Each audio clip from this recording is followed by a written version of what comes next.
Nath Cyngor Gwynedd gofyn I fi ddod I drafod a rhannu hanes Poblado Coffi. Nath ni ddechrau yn 2013. Nes I ddechrau'r busnes yn y cwt yng nghefn yr ar.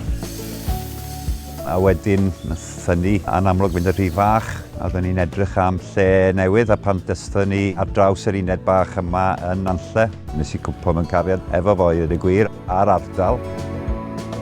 Dyn ni wedi derbyn pres grant I ddatblygu y busnes. Heb help y grant, sy'n ni ddim wedi gallu wneud beth ni wedi wneud hyd yma. Mae wastad yn llesol bod ni fel busnesau lleol yn cael y cyfle I ymgysylltu a rhannu hanesion.